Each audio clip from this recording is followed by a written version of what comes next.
بسم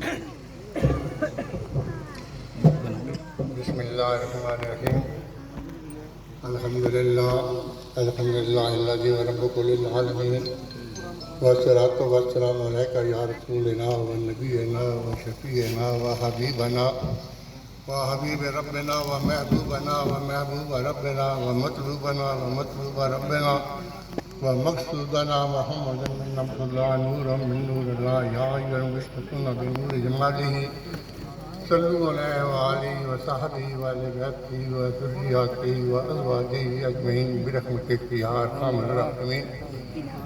اما بعد، تمام تعریفیں اللہ تعالیٰ کے لیے جو تمام جہانوں کا مالک ہے۔ اس کے بعد لاکھوں درود و سلام حضور اقدس صلی اللہ علیہ وسلم کی ذات اقدس پر، جن کی خاطر یہ کل کائنات سجائی گئی۔ اس کے بعد آپ تمام لوگوں کا میں تہ دل سے مشکور ہوں کہ آپ سب نے اس مبارک موقع پر آ کر ہماری حوصلہ افزائی کی، اور سب کا تہ دل سے مشکور ہونے کے علاوہ میں مقامی حضرات، جن میں چودھری نثار صاحب، میرے برادر عزیز کیپٹن فرق صاحب اور ماسٹر ظہور صاحب، اکرم نیاز علی، یہ 4-5 لوگ ایسے ہیں جنہوں نے میرے قدم قدم پہ رہنمائی کی اور مجھے راستہ دکھایا کہ کس طرح اس کام کو آگے بڑھایا جا سکتا ہے۔ اس کے بعد میں خاص طور پہ مہمان خصوصی جناب حیدر سلطان صاحب کا شکر گزار ہوں، اور جو باہر سے مہمان گرامی آئے ہیں ان سب کا تہ دل سے مشکور ہوں۔ اب اس موقع پہ اگر میں ذکر نہ کروں تو یہ جو ساتھ زمین ہے یہ تصور صاحب کی ہے، اس سائٹ پہ جو شاملات ہے۔ تو جب یہ جگہ بنا رہے تھے تو تصور صاحب اسپیشل راولپنڈی سے آئے اور انہوں نے کہا جی آپ بے فکر ہو کے جگہ بنائیں، اگر یہ شاملات میں سے بھی جگہ آپ کو چاہیے تو آپ استعمال کر لیں، مسجد کے لیے اور مدرسے کے لیے جگہ ہے۔ تو میری طرف سے آپ کو مکمل اجازت ہے۔ اللہ تعالیٰ ان کی اس کاوش کو بھی مقبول و منظور فرمائے۔ بعد ازاں اس مسجد اور مدرسے کا خیال کیوں آیا؟ اصل بات تو یہ ہے کہ جب اس گاؤں میں 12 مساجد ہیں، آلریڈی ایک مدرسہ چل رہا ہے اور بہترین چل رہا ہے، جناب ظفر صاحب اس کو بہترین طریقے سے چلا رہے ہیں، تو پھر ایک نئے مدرسے کی اور نئی مسجد کی ضرورت کیوں محسوس ہوئی؟ تو میں عرض کرتے چلوں کہ میں تقریباً 25-30 ممالک میں کاروبار کر چکا ہوں، جہاں میں ذاتی طور پہ خود جا چکا ہوں۔ تو میں نے بین الاقوامی طور پہ جو مدرسوں کی اور مسجد کی جو پوزیشن دیکھی، وہ میرا خیال ہے کہ پوری چکوال میں ابھی تک مجھے نظر نہیں آئی۔ اگرچہ مشن بہت بڑا ہے، لیکن آپ منصوبہ بڑا رکھیں، رزلٹ رب پہ چھوڑ دیں کہ اللہ تعالیٰ نے کیا کرنا ہے، اس کی خاطر یہ کرنا ہے۔ اور حضور اکرم سرور کائنات فخر انبیاء صلی اللہ علیہ وسلم، میرے ماں باپ آپ پہ قربان، آپ کے فرمان کے مطابق مساجد اللہ تعالیٰ کو سب سے بہترین جگہ جو زمین میں پسند ہے وہ مساجد کی جگہ ہے۔ اور حضور صلی اللہ علیہ وسلم نے فرمایا کہ مساجد میں جو حضرات بھی حصہ لیں گے ان کے لیے جس دن بنیاد رکھی جائے گی، پہلی اینٹ رکھی جائے گی جنت میں، اسی دن ان کے محل کے لیے تعمیر کی شروع ہو جائے گی۔ تو حضور صلی اللہ علیہ وسلم کے فرمان کے مطابق میں جو مدرسہ بنانا چاہتا ہوں اس میں ناظرات تو ہوگا، حفظ قرآن بھی ہوگا، لیکن جو میری سوچ ہے وہ یہ ہے کہ درس نظامی کے تحت مفتی اور علماء بنائے جائیں جو قرآن شریف کو ترجمے کے ساتھ بچوں کو پڑھائیں، اور مطلب جس وقت وہ رمضان شریف کا مہینہ آئے تو مصلے پہ کھڑے ہوں تو سپارہ شروع ہونے سے پہلے پورے سپارے کا سیاق و سباق کے ساتھ ترجمہ بتا سکیں عوام کو۔ اس کے علاوہ یہ ہے کہ جو دینی تعلیم ہے وہ تو ہوگی، لیکن اس کے ساتھ ساتھ دنیاوی تعلیم ہوگی، گریجویشن ان کو کرائی جائے گی درس نظامی کے تحت، تاکہ اگرچہ موجودہ حکومت نے ایک بہت احسن قدم اٹھایا ہے، جس کے لیے میں جناب حیدر سلطان صاحب کے توسط سے پنجاب حکومت تک پیغام پہنچانا چاہوں گا کہ انہوں نے 25,000 علماء کو دیے ہیں لیکن جس طرح کی مہنگائی ہے اور جس طرح کا انتظام ہے 25,000 میرے خیال میں نہ کافی ہے. تو علماء کو اس حالت میں ہونا چاہیے کہ وہ اپنا اور اپنے اہل خانہ کا پیٹ پال سکیں. اور وہ تب بھی ممکن ہے کہ جب دینی تعلیم کے ساتھ ان کو دنیاوی تعلیم اور ہنر سکھایا جائے. ہنر کے لیے ہمارے مدرسے میں انشاءاللہ کمپیوٹر تعلیم دی جائے گی, اور اس کے علاوہ جو ہے وہ درس نظامی کے تحت گریجویشن کرنے کے بعد اس وقت ان کو پھر جو ہے سند عطا کی جائے گی, اس سے پہلے نہیں.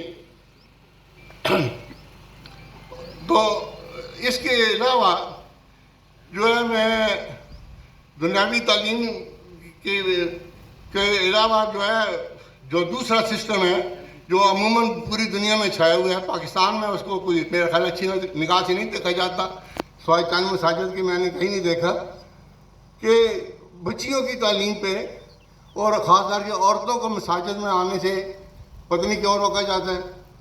مطلب ہے وہ حضرت عمر فاروق رضی اللہ تعالیٰ عنہ نے تو کسی وجہ سے روکا تھا, لیکن اگر الگ انتظام ہو جہاں مردوں کی پہنچ نہ ہو تو وہ اعلیٰ تعلیم حاصل کی جا سکتی ہے اس میں. تو اس کے لیے ہم نے یہ سلسلہ کیا ہے. آپ اہل بیت بہتر طریقے سے جانتے ہیں کہ وہ کسی فلاسفر نے کہا تھا کہ اگر آپ مجھے اچھی مائیں دیں تو میں آپ کو ایک اچھی قوم دے دوں گا. اور اس کی مثال میں آپ کو اسی گاؤں سے دینا چاہوں گا کہ میری مدر اللہ آپا منور صاحب ایسے آپ سب لوگ واقف ہیں, انہوں نے عرصے دراز تک بچیوں کو تعلیم دی, اور جن بچیوں نے ان کے پاس پڑھا ہے انہوں نے بہترین آگے خاندانوں کو پرورش کی ہے. اس چیز کی آپ سب گواہی دیں گے. تو میرے اس منصوبے میں یہ ہے کہ عورتوں کے لیے الگ ہال ہوگا جس میں لیڈیز ہی تعلیم دیں گی. عورتوں کو لیڈیز جو ہے جنہوں نے علماء کا حافظ کورس کیا ہوا ہوگا 6 سالہ, ان کو رکھا جائے گا اور وہ لیڈیز بچیوں کو تعلیم دیں گی. اور عیدین پہ یا ویسے اگر کوئی باعث علماء آتے ہیں تو لیڈیز کی بات سننے کے لیے الگ ہال ہوگا جس میں سپیکر لگے ہوں گے اور وہ بھی بیارہ بار ہو سکیں گے. تو یہ تو ہو گیا مدرسے کا اور مسجد کے بنانے کا ایک مشن پر میں نے کیوں سوچا. حالانکہ 12 مساجد ہیں اور ہمارے پاس مسجد ہے. چودھری غلام حسین صاحب نے 1960 میں اس کی بنیاد رکھی تھی, اور بڑی مسجد ہے. اگر خالی سر مسجد بنانی ہوتی تو ہمارے لیے وہ مسجد کافی تھی. مسئلہ میں خود وہاں جمعہ پڑھنا چاہتا ہوں, تو یہ میں سوچ کے اس مسجد کی میں بنیاد رکھ رہا ہوں. اب میں تھوڑا سا دنیاوی لیول پہ آتا ہوں کہ 1960 سے مسجد کی بنیاد رکھی گئی اس محلے میں, اور میرے جہاں تک علم ہے کیونکہ میرا یہ بیسک گاؤں یہی ہے. ہمارے ابا اجداد تھنیر سے گئے تھے ڈھاک کلاں, اور پھر ہماری 2 پھوپھیاں ان کی شادیاں یہاں آئیں. جنت جمل صاحب پھوپھی دار بھائی تھے. پھر جو ہے وہ میری خود شادی یہاں سے ہوئی. تو اس گاؤں کے میں اکثر لوگوں کو میں بائی فیس بھی جانتا ہوں, ویسے بھی جانتا ہوں. مثلا ہمارے وہ زمیندار صاحب فوت ہو گئے تو میں نے کراچی سے سنا تو میں بائی روڈ آ گیا افسوس کرنے کے لیے. وہ زمیندار صاحب بیٹھے ہیں, ان کو یاد ہوگا. تو میرے جہاں تک مجھے علم ہے اس محلے کا جب سے محلے کی بنیاد رکھی گئی ہے تب سے اس ایریے سے مسلم لیگ جیتتی آئی ہے. چودھری لیاقت صاحب کے دور سے لے کے اس سے بلکہ پہلے سے مطلب ہمیشہ یہاں سے مسلم لیگ جیت کے آئی ہے. اور کبھی بھی ایسا نہیں ہوا کہ الیکشن کے دنوں میں چودھری نثار صاحب بیٹھے ہیں, چیئرمین صاحب بیٹھے ہیں, کبھی بھی ایسا نہیں ہوا کہ الیکشن کے دنوں میں فنڈ مل رہا ہو تو محلے والوں نے تقاضا کیا ہو کہ ہمارا یہ کام کریں گے تو ہم آپ کو ووٹ دیں گے, نہیں کریں گے تو نہیں دیں گے. بلکہ محلے والوں کی یہ کوشش رہی ہے کہ جناب علی جس محلے میں آپ کو شک پڑتا ہے نا وہاں ووٹ ٹوٹیں گے, آپ ترقیاتی کام وہاں کرائیں, ہم جو ہے بعد میں کر لیں گے. لیکن اب کیونکہ الیکشن کا تو موقع ہے نہیں اور اختیارات جناب حیدر سلطان صاحب کے پاس ہیں, تو اس محلے میں سب سے عام مسئلہ تو یہ ہے کہ گلیاں پکی نہیں ہیں. 1-2 ہی گلیاں ہیں. ابھی وہ ہمارے جاوید صاحب بیٹھتے ہیں, اگلے دن بارش ہوئی پچھلے 2 مہینے پہلے, سلیب مسجد میں جاتے ہوئے گرے اور ان کا بازو ٹوٹ گیا, 2 مہینے پلستر چڑھا رہا. تو ایک تو یہ ہے کہ وہ گلیاں کی مطلب ہے کچھ اس کے لیے فنڈ مقرر کر دیں مطلب. اور پھر یہ چونکہ مسجد بن رہی ہے یہاں ہمارے ٹرک بھی آئیں گے, سامان ٹرکوں کا بھی آئے گا, ٹریکٹر بھی آئیں گے, تو یہاں تک اگر وہ گلی پکی کرنے کی منظوری دے دیں تو ان کی عین نوازش ہوگی. اور دوسرا, مسجد کے لیے جب کنسٹرکشن شروع ہوگی تو ہمارے بجلی کی اہم ضرورت ہے. ویسے بھی یہاں 2-3 گھر ہیں جن میں بجلی نہیں ہے, تو سیکنڈ ہمارا ریکویسٹ ہے کہ وہ اگر بجلی اور یہ بجلی کے لیے 2-3 کھمبے لگتے ہیں اور گلی تو بالکل تھوڑا سا کام ہے, تو یہ اگر وہ کر دیں تو ان کے اہم نوازش ہوگی. میں آپ پہ زیادہ ٹائم نہیں دوں گا کیونکہ جناب حیدر سلطان صاحب کا ٹائم بہت قیمتی ہے اور انہیں خصوصی مہربانی فرمائی ہے یہاں تشریف لا کے. میں ان کا ایک دفعہ پھر شکریہ ادا کرتا ہوں.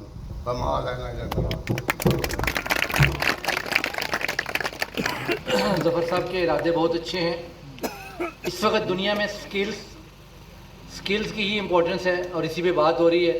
تو پروگرام کو تھوڑا سا میں ڈائیورٹ کر رہا ہوں حیدر بھائی کو اجازت دینے کے لیے. تو ڈائریکٹلی حیدر بھائی پہلے آ جائیں گے اور وہ خطاب کر کے چلے جاتے ہیں. تو اس کے بعد نثار بھائی اور شوکت بھائی کے ساتھ بھی ہمارا شوکت صاحب اسپیشل تشریف لائے ہیں اور وہ بیان انشاءاللہ بعد میں ہوگا. تو پہلے میں آپ سب کی بھرپور کلیپنگ میں دعوت دوں گا جناب حیدر سلطان.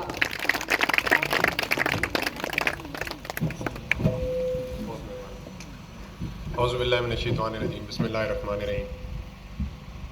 السلام علیکم. میرے لیے بڑے یہ باعث یہاں پہ ظفر صاحب نے میرے انکل ملک امتیاز صاحب کو مجھے اس کے جو کار خیر انہوں نے جو قدم رکھا ہے, انہوں نے کیپٹن فرق صاحب اور جتنے احباب ان کے اس میں ساتھ ہیں جنہیں ایک ارادہ کیا کہ مجھے موقع دیا کہ میں یہاں پہ آؤں اور اس نیک کام کے ابتدا اور آغاز میں شریک ہو سکوں. تو میں ان کا بہت شکر گزار ہوں. ان کی گفتگو میں مجھے سب سے زیادہ وہ بات پسند آئی ہے کہ انسان کے پاس جو کہہ رہے ہیں ارادہ کرتا ہے, باقی کام خدا پہ چھوڑنا ہوتا ہے. انہوں نے نیت کی ہے, یہ اللہ کی رضا کے لیے آپ صلی اللہ علیہ وآلہ وسلم کی سنت آگے بڑھاتے ہوئے اس کام کی انہوں نے آگے لے کے چلنا ہے. تو اس میں برکت اور اس کی تکمیل اور تعمیر یہ خدا کے ذمہ ہے. تو اللہ تعالیٰ ان کو ڈھیروں, ان کو اور جتنے بھی لوگ بشمول آپ کے کسی نہ کسی طریقے سے جس نے اس کار خیر میں جو بھی اثر ڈالا ہے, چاہے سوچ کا یا چاہے دعا کا, اللہ تعالیٰ تو کوئی کسی چیز کا بھی اثر ضائع نہیں کرتا. تو خدا سب کو بہت اجر دیں.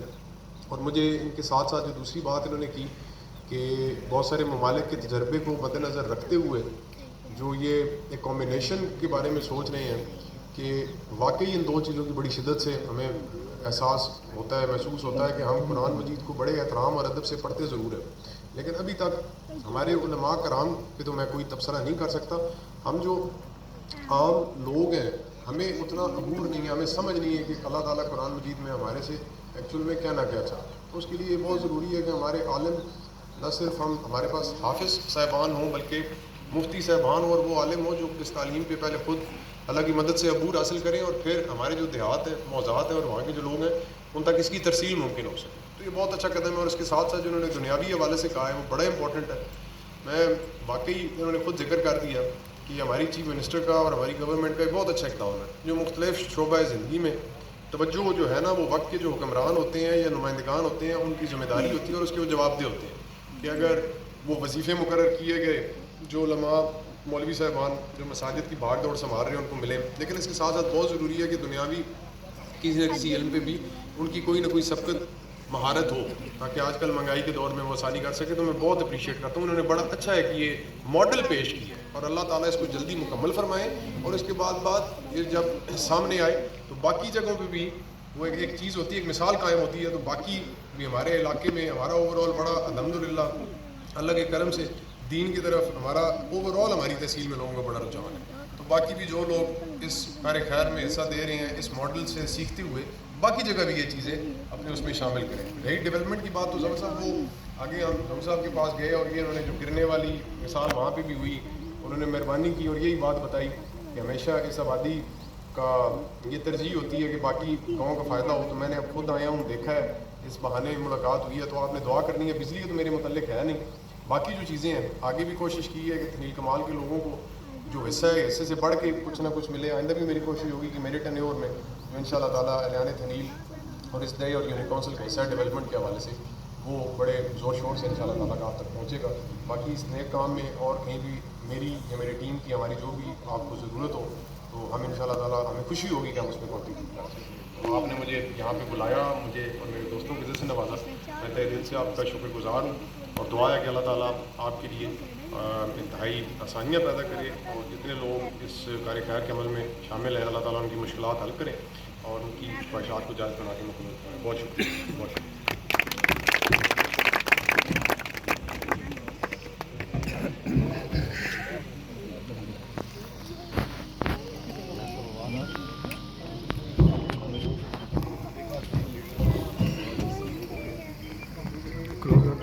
اس تقریب کا باقاعدہ ابھی پروگرام جاری ہے.